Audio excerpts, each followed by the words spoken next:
Vamos a empezar la explicación de lo que son los músculos de la extremidad superior. Vamos a hablar inicialmente de los axiopendiculares, también conocidos como músculos de la región del hombro, algunos, y otros que se conocen como axiopendiculares nada más. Luego los del brazo, antebrazo y mano. De los primeros que hemos visto, los que van a tener alguna de sus inserciones, bien sea en la escápula, bien sea en la clavícula que falta, o rodeando la articulación glenohumeral, que es la del hombro, vamos a tener principalmente a los axiopendiculares. Ahora estamos en una visión posterior, por lo tanto estamos viendo la parte de atrás de la escápula, aquí estaría la columna vertebral, y al otro lado estaría la extremidad del lado izquierdo. Entonces estamos viendo una región escapular en visión posterior, además de una región del hombro, región deltoidea. Los axiopendiculares importantes de este lado van a ser este grande que se ve aquí, que es el músculo trapecio. Este músculo en realidad es bastante amplio, tiene una forma trapezoidal solo cuando se junta con el del otro lado, y va a tener básicamente tres sitios de inserción. El primero estaría en la clavícula, que es la parte que se ha resecado. Luego tenemos otra parte que se dirige directamente hacia lo que es el acromion, y la otra parte se va a dirigir hacia lo que sería la espina de la escápula, que es este hueso que están viendo aquí. Por tanto, esos son sus tres sitios de inserción, digamos, superiores. Sus sitios de inserción en la parte media han sido seccionados. Venía desde C7 hasta las vértebras torácicas, todo apófisis espinosas, que es la parte que falta. Por tanto, todo eso de ahí correspondía a lo que era el trapecio. Aquí abajo habría un músculo bastante parecido, que aquí está seccionado, que era el dorsal ancho. Entonces era que tenía una forma más o menos parecida, una distribución también bastante aplanada, y que venía hacia lo que eran las apófisis espinosas, desde la T6 hasta la fascia toracolumbar y la cresta ilíaca, además de las costillas inferiores. Desde ahí sube para insertarse en lo que es el húmero, en lo que sería el surco intertubercular. Por tanto, ahí tenemos lo que es el romboides, perdón, el trapecio y el dorsal ancho, que son los más superficiales.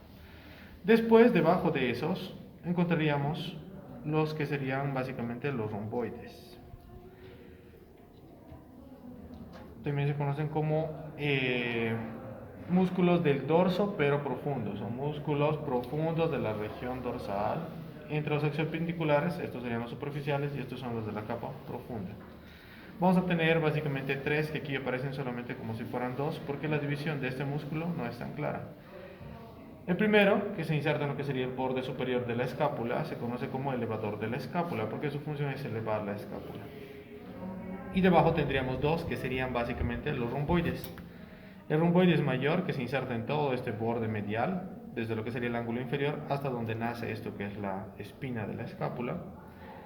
Y justo donde está naciendo la espina de la escápula, en esta zona triangular chiquita, sale lo que sería el romboides menor. Por tanto, este sería el elevador de la escápula. Estas fibras, el romboides menor, y estas fibras, el romboides mayor. Todos salen de lo que sería el borde medial de la escápula. Y esos son los del compartimiento, o bueno, los superficiales y profundos de la región axiopendicular posterior. Los demás, vamos a tener algunos axiopendiculares anteriores. En este caso faltarían o están seccionados parcialmente el pectoral, que venía desde esta superficie amplia. Todo eso que vemos ahí es el pectoral mayor. Venía desde lo que era la pared anterior del tórax hacia lo que es el borde lateral del surco intertubercular a nivel del húmero, en la diáfisis humeral. Entonces lo que produce es, depende de qué parte actúe, en general va a producir aducción, como ven pues va a traccionar hacia el medio, por tanto aducción, y como se está insertando en esta parte también puede producir algo de rotación medial. Alguna de sus cabezas puede producir lo que sería la flexión. Si la extremidad estaba hacia atrás y la clavícula estaría aquí, cuando esto estire o se acorte, pues una flexión anterior de la extremidad.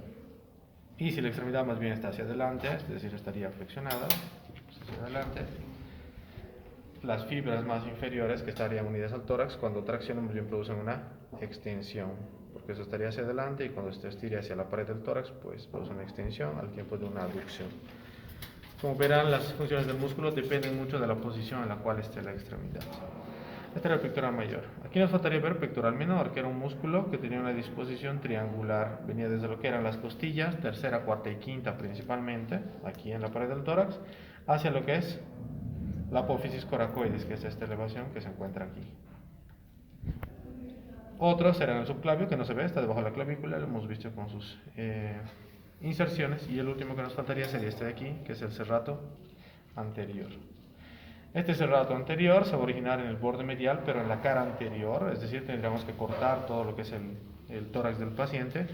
Y como ven, es un músculo amplio que va a venir dirigiéndose como si estuviera abrazando las costillas y va a formar unas digitaciones, que se llaman digitaciones del serrato anterior. Este músculo está inervado por el nervio torácico largo y su lesión produce una patología que se llama escápula alada, es decir, como esta no tracciona hacia adelante, la escápula se va hacia atrás y protruye en la región posterior como si fuera una alita. Por tanto, el resto del tronco está aquí atrás con la porción dorsal y la ala protruye en vez de estar apegada o adherida como estaría normalmente. Esos son los axiopendiculares, entonces ya hemos reconocido varios. Ahora vamos a hablar de los que se conocen como músculos intrínsecos del hombro. Están divididos en dos grupos. Van a pasar lo que es la articulación glenohumeral, que se encuentra aquí en la profundidad. Están divididos en los del manguito rotador y los que no pertenecen al manguito rotador.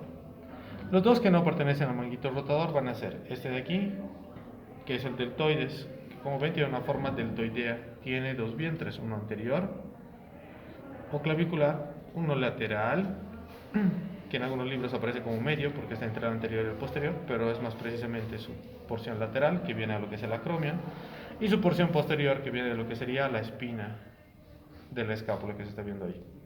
Se va a insertar en lo que es la tuberosidad deltoidea del húmero. Su principal función es contribuir en movimientos del brazo. La parte anterior, como ven, ¿qué va a hacer? Cuando se acorta esa parte anterior, lo que va a hacer es traccionar hacia adelante. Por tanto, produce flexión del hombro cuando esto se acorte. Cuando esto se acorte, ¿qué va a producir? Abducción de la extremidad superior. Especialmente después de los 15 grados. Los primeros 15 grados dependen de otro músculo. Y la parte de atrás, pues va a ser una hiperextensión hacia atrás. Por tanto, el deltoides, de acuerdo a cuál parte funcione, tiene diferentes acciones. ¿Quién nos va a inervar? El nervio axilar. Ese es uno de los que no pertenece al manguito rotador, y el otro que no pertenece al manguito rotador es este músculo amplio que están viendo, que se origina en lo que es el borde inferior lateral o lateral en algunos libros, y que como ven tiene una forma más o menos cilíndrica. Por tanto, lo han denominado músculo redondo mayor, porque es el más grande. Se va a insertar desde lo que sería el borde medial y la superficie más inferior de la cara posterior, cerca de lo que es el ángulo. Y desde ahí se va a dirigir a lo que es el surco también, surco intertubercular, que está en la diáfisis. Por tanto, ahí vemos el redondo. Ya tenemos deltoides y redondo mayor, ambos no pertenecen al manguito rotador del hombro, pero sí son escapulohumerales. Los que sí pertenecen al manguito rotador del hombro, porque producen especialmente rotaciones internas o externas de la extremidad, van a ser los que se originen en la fosa que está por encima de esto, que es la espina, por tanto la fosa supraespinosa. Así que este músculo que están viendo aquí es el músculo supraespinoso, que como ven va a atravesar la articulación glenohumeral y se va a insertar en lo que es el tubérculo mayor del húmero. Por debajo hay uno parecido, que es mucho más amplio, que es el infraespinoso. También se va a dirigir debajo del deltoides, cruza la articulación glenohumeral y va a insertarse también en el tubérculo mayor del húmero. Y luego vamos a tener uno más chiquito, que es el redondo menor, que es este de aquí. Lo vamos a diferenciar de este aquí, que era el redondo mayor. Este que vemos aquí es el redondo menor. También es parte del manguito rotador del hombro y también es un músculo que se inserta en el tubérculo mayor del húmero. Por tanto, supraespinoso, infraespinoso y redondo menor, que se insertan en el tubérculo mayor del húmero, son músculos rotadores del manguito rotador del hombro. Como todos vienen de atrás y se insertan en el mismo lugar, todos tienen la misma función. Producen rotación externa o rotación lateral. Es decir, lo que van a hacer es que si estaba ahí la extremidad, se gire hacia afuera, porque están traccionando de aquí atrás. Como han visto, si saben el origen y la inserción, la acción se puede deducir. Cuando el músculo se acorte, se imaginan qué podría pasar y el músculo se acorta, por tanto rota hacia atrás. El último que nos falta, que es parte del manguito rotador, pero que se origina en la parte anterior, por tanto va a ser la acción contraria, es este de aquí, que es el músculo subescapular. Este músculo subescapular, como ven, es bastante amplio y se va a dirigir hacia lo que es el tubérculo menor, por tanto tiene otra inserción, viene de otro lado, entonces su acción también es diferente. Este va a producir la acción contraria, que es la rotación interna o rotación medial de la extremidad. Y entre esos cuatro forman el manguito rotador del hombro. Entonces, esos de ahí son los músculos axioapendiculares y escapulohumerales, que conforman las regiones del hombro y de la cintura escapular. En cuanto a sus inervaciones, básicamente las inervaciones, como han visto, no son tan difíciles. Hay algunas reglas que se pueden aprender para saber qué músculo está inervado por qué. Por ejemplo, vamos a tener que el trapecio está inervado por lo que sería el nervio espinal o accesorio, un sabopar craneal. Entonces, uno de los pocos músculos que está fuera de lo que sería la región de la cabeza, que está inervado por un par craneal. Los de la región medial, que habíamos visto, que eran los romboides y el elevador de la escápula, todos están inervados por el nervio dorsal de la escápula.